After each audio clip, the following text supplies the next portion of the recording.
Olá pessoal, na aula de hoje nós vamos falar sobre as estruturas de mercado. Sobre as estruturas, existem alguns fatores determinantes do tipo de estrutura de mercado que cada empresa, cada indústria, cada ramo da atividade econômica se encaixa. Primeiramente, o primeiro determinante das estruturas de mercado é o número de firmas produtoras no mercado. Com relação a esse determinante, com relação ao número de firmas produtoras dentro de determinado mercado, os mercados são classificados em mercados atomizados e mercados não atomizados.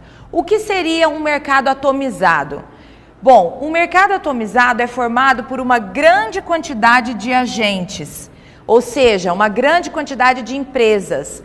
E a quantidade de empresas é tão grande que a decisão isolada de uma única empresa com relação ao preço ou à quantidade produzida não vai influenciar a decisão a atitude das demais concorrentes. Então, são muitas empresas atuando nesse mercado e uma delas sozinha não consegue influenciar o mercado como um todo, certo? Nós dizemos então que essas empresas são tomadoras do preço, porque elas aceitam o preço como sendo aquele determinado no mercado. Elas sabem que isoladamente, individualmente, elas não conseguiriam determinar o preço do seu produto no mercado. Isso porque existem muitas empresas competindo, muitas empresas concorrendo, e uma delas sozinha não vai ser a que vai influenciar o preço ou a que vai determinar o preço. Nesse tipo de mercado, o preço vai ser determinado pela lei da oferta e da demanda. O preço vai ser determinado no mercado, certo? E não individualmente por uma única empresa. Ainda sobre o número de firmas produtoras, o mercado também pode ser classificado como não atomizado. No mercado não atomizado, existem poucos agentes, pouca quantidade de empresa. Nesse caso, como existem poucos agentes, as decisões individuais de uma empresa têm poder para influenciar as decisões da concorrente. Então, o que a gente diz? As empresas que atuam no mercado não atomizado, elas são capazes de ditar, ou seja, influenciar o preço do produto.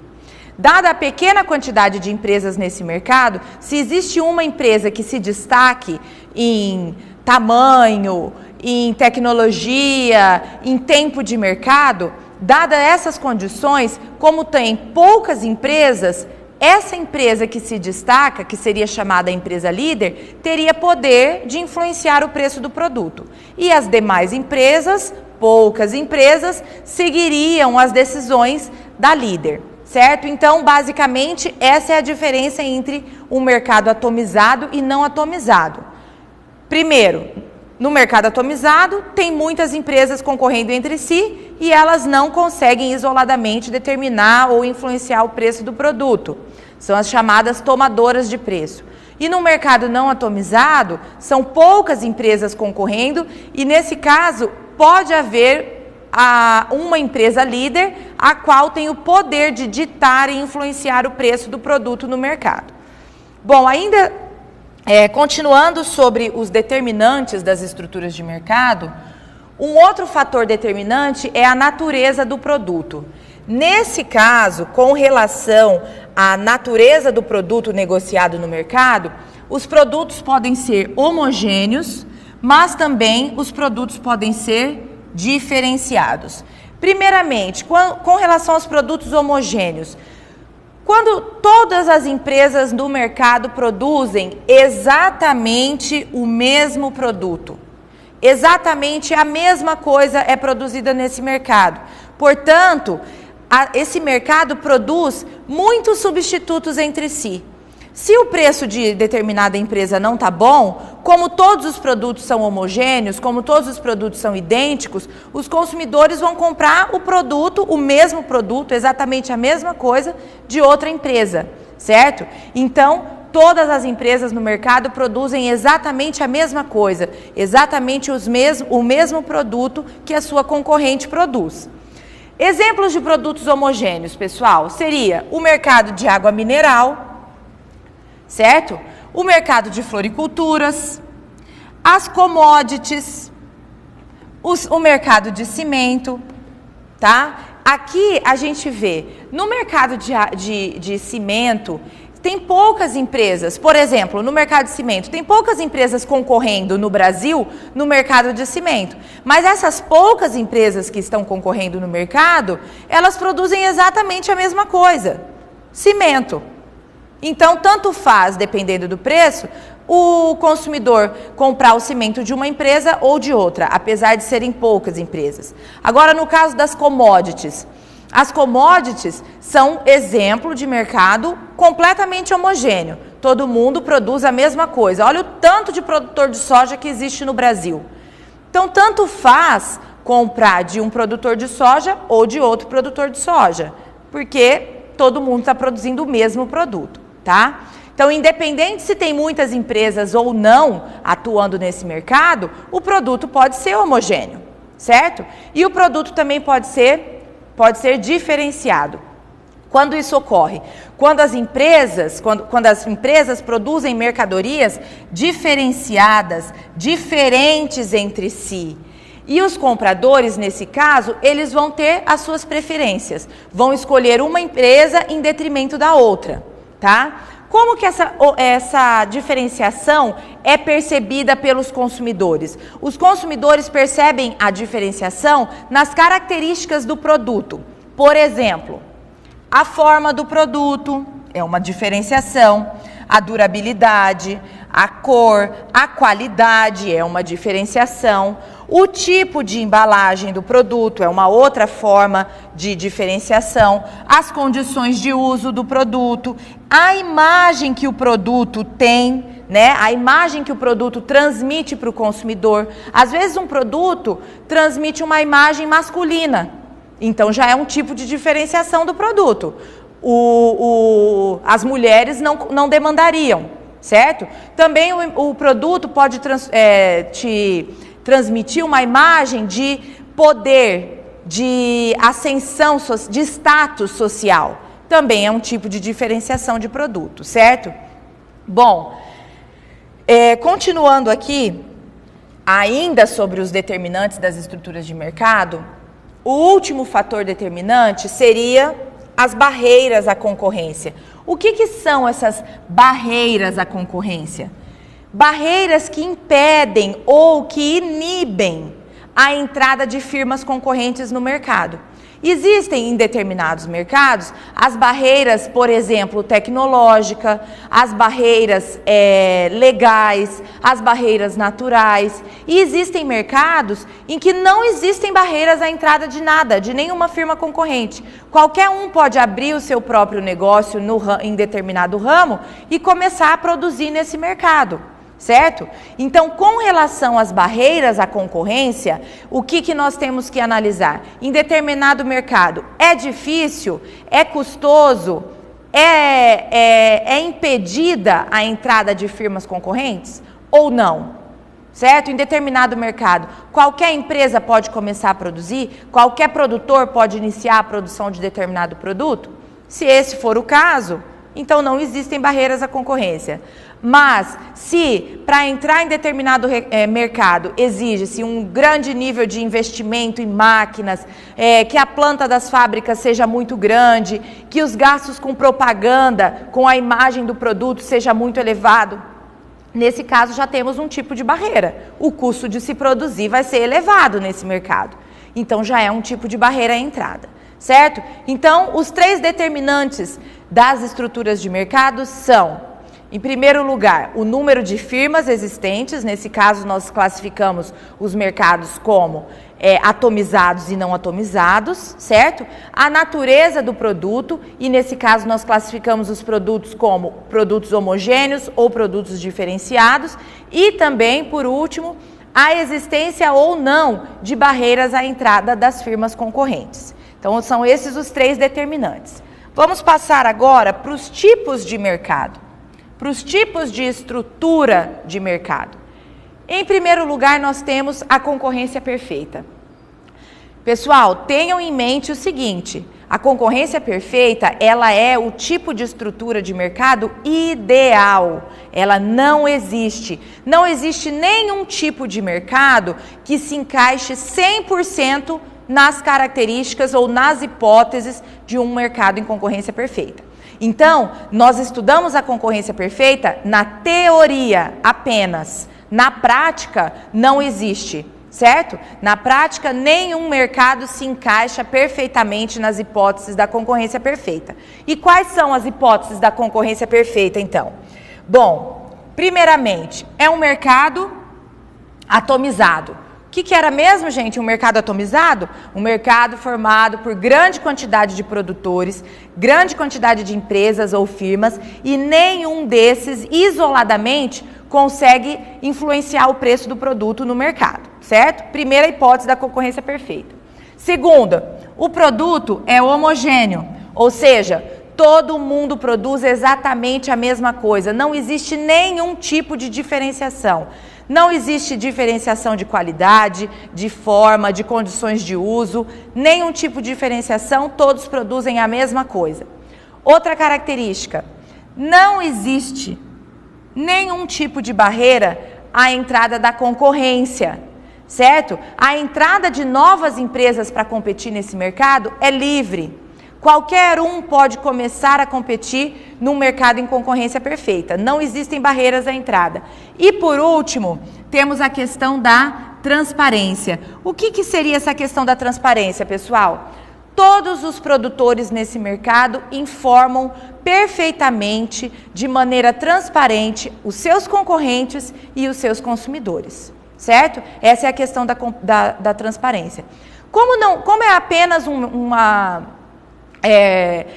estrutura teórica, uma estrutura de mercado que existe apenas na teoria, não existe na prática, não tenho exemplos para passar para vocês que se encaixariam perfeitamente em concorrência perfeita, certo? Só que o que eu quero que vocês façam, estudem as características, né? Ou seja, estudem as hipóteses, porque é importante saber as hipóteses da concorrência para poder diferenciar as outras 3 estruturas de mercado que nós vamos começar a seguir. Tá? Então, passando agora para outra estrutura de mercado chamada monopólio.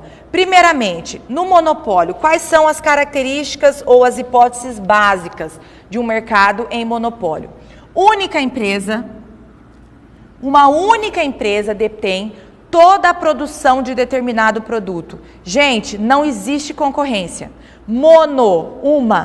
Uma única empresa detém toda a produção de determinado bem. Se você precisa comprar esse bem, você só vai comprar dessa única empresa. Ou então não vai comprar, certo? Somente ela produz um produto, como somente ela produz, né? Não existem substitutos próximos para esse produto. Então, mais uma vez, se você precisa de determinado produto, esse produto é produzido por uma empresa monopolista, então você só pode consumir esse produto dessa única empresa monopolista. Não tem como substituir por outro produto, por outra mercadoria, por outro bem, certo? Única empresa que produz um produto único, sem substitutos, certo? Como única produtora, né, desse produto, é claro que ela tem o poder de definir o preço do produto no mercado, certo? Uma única empresa produz um produto exclusivo, um produto único, sem substitutos. É claro que quem vai definir o preço do produto no mercado? A única produtora, a única empresa que produz, certo? Ela tem um grande poder de mercado na definição do preço do produto, porque só ela que produz, claro. E a entrada de novas empresas, né, de novas firmas concorrentes, é proibida. Como eu disse para vocês, uma única empresa.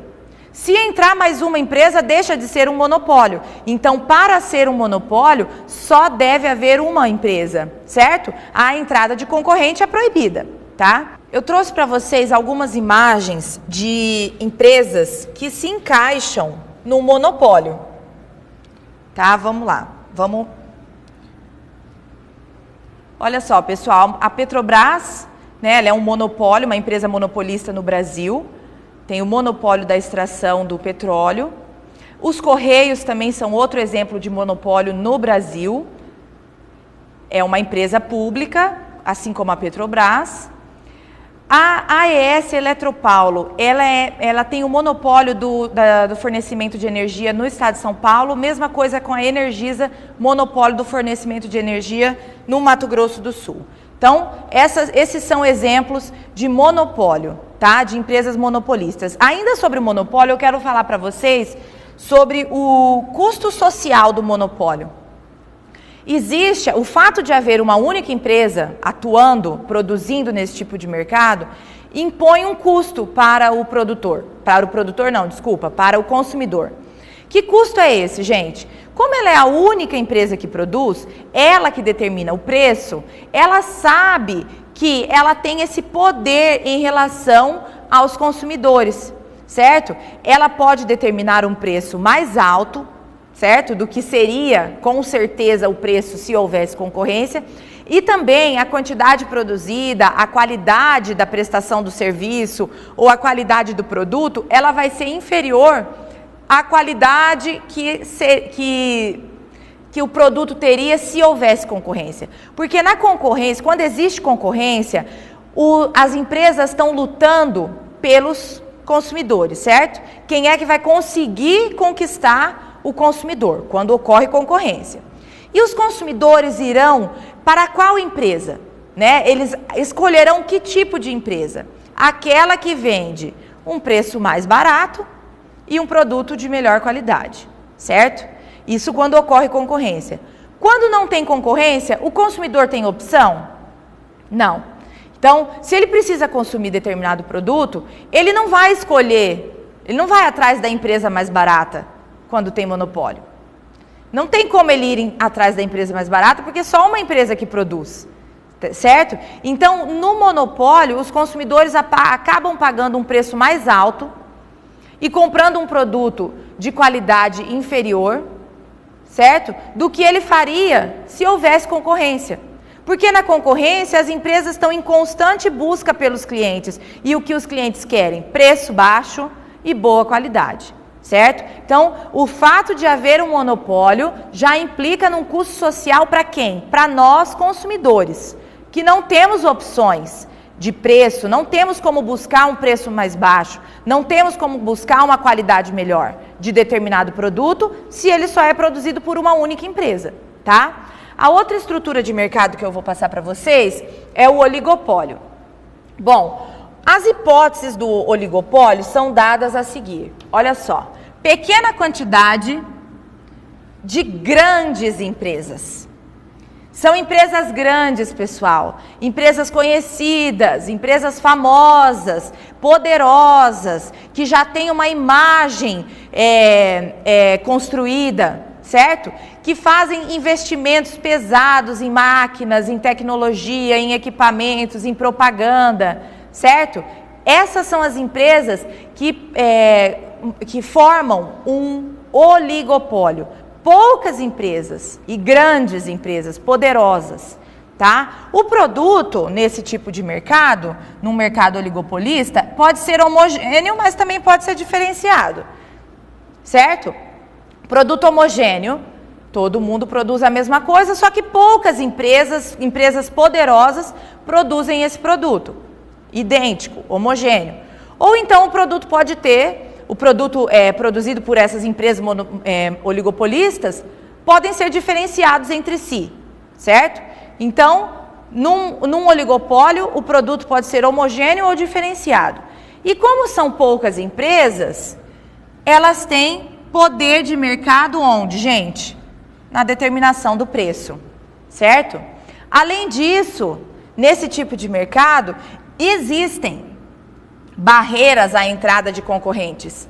Que tipo de barreira? Bom, como eu disse, as empresas são grandes, certo? São poderosas, investem pesadamente em tecnologia, investem em capital. Bom, só pelo nível de investimento em um mercado oligopolista, já impõe uma barreira à entrada da concorrente. A concorrente ela tem que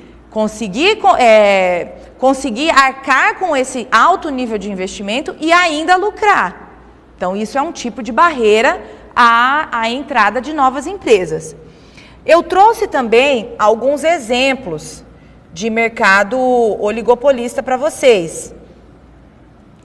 Vamos lá, vamos ver alguns exemplos.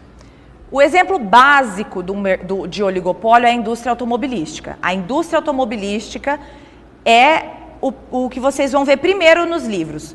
Outra coisa, a indústria de telefonia. Nesse caso aí, os exemplos de telefonia móvel. Também é um exemplo de oligopólio. As empresas aéreas, as companhias aéreas. A indústria de bebidas. Também tanto bebidas alcoólicas como não.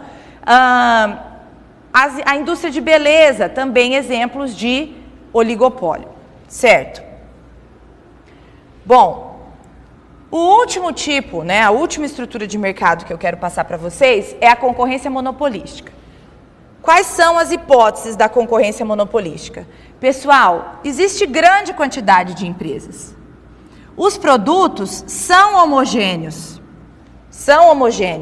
Só que existe intensa diversificação, certo? Como que essa diversificação ocorre? Diferenças físicas de embalagem, de prestação de serviços complementares, por exemplo, descontos, o tipo da loja quando você entra, como que você é recebido na empresa, a propaganda também é um tipo de diferenciação, certo? Essas são hipóteses básicas. Nesse tipo de mercado, na concorrência monopolística, as empresas têm pouca margem de manobra com relação à determinação dos preços. Por quê? Porque existem muitos substitutos próximos. Por exemplo, todo mundo produz a mesma coisa. Existe uma diferenciação nesse caso. Só que as empresas estão produzindo exatamente a mesma coisa. Então, elas não podem mudar muito, diferenciar muito o preço entre elas, o preço do produto entre elas, porque apesar da diferenciação, o produto de cada uma delas é o mesmo. Então, se a diferenciação não compensar, o consumidor vai pagar o preço mais baixo. Certo? Então, não tem grande margem de manobra em relação aos preços, devido justamente ao fato dos bens serem substitutos entre si. Eu trouxe também alguns exemplos de mercado em concorrência monopolística. Vejam que, olha, mercado de palha de aço, onde você escolhe a marca, o mercado de shampoo, de desodorante, você escolhe, todo mundo está produzindo a mesma coisa, desodorante, só que aí existem as marcas, né? O mercado de refrigerantes, todo mundo produz a mesma coisa, refrigerante, só que cada um tem o monopólio da sua marca. As pastas de dentes, todo mundo produz pastas de dentes, só que existe cada um com um monopólio da sua marca, certo? Então, o que vocês têm que saber na concorrência monopolística é o seguinte, para você conseguir exemplificar ou saber quando você está tratando de concorrência monopolística, todo mundo produz a mesma coisa, no caso da pasta de dente. As empresas produzem o mesmo produto, o produto é homogêneo, todo mundo está produzindo pasta de dente, só que cada uma tem um monopólio da sua marca.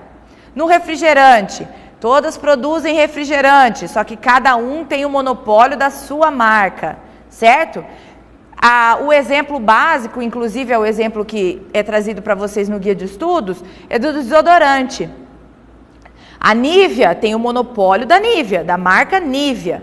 O Dove tem o monopólio da marca Dove. Só que as duas marcas produzem o mesmo produto, o desodorante. Então, vamos pensar que você pega o mesmo tipo de desodorante, Rolon, certo? Então, dentro daquele potinho, tem o mesmo produto. Ele vai fazer o mesmo efeito, certo?